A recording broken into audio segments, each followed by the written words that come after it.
வணக்கம் ஃப்ரெண்ட்ஸ். நம்ம இன்றைக்கி என்ன ஆக்டிவிட்டி பார்க்க போகிறோம்னு பார்த்தீங்கன்னாக்கா, ப்ரீ ரைட்டிங்கில் குழந்தைங்களுக்கு எடுத்தோடனே நம்ம பென்சில் கையில் கொடுக்கக்கூடாது. ஏன்னா அந்த குழந்தைங்களுக்கு எப்படி பிடிக்கணும், எப்படி ஹோல்ட் பண்ணி எழுதணும், எந்தளவு ப்ரெஷர் கொடுக்கணும், இந்த கான்செப்ட்லாம் அவங்களுக்கு தெரியாது.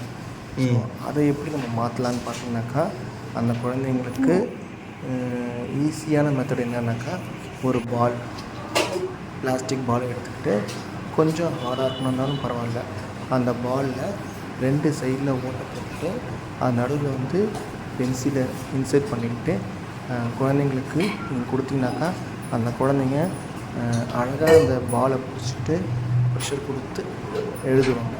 ஸோ ஹோல்டிங் பவரும் நம்மளுக்கு கிடச்சிரும். எந்தளவு ப்ரெஷர் கொடுக்குறதும் அந்த குழந்தைங்களுக்கு ஈஸியாக புரிஞ்சுப்பாங்க. ஸோ இந்த மெத்தட் நீங்கள் ட்ரை பண்ணி பாருங்கள். தேங்க்யூ.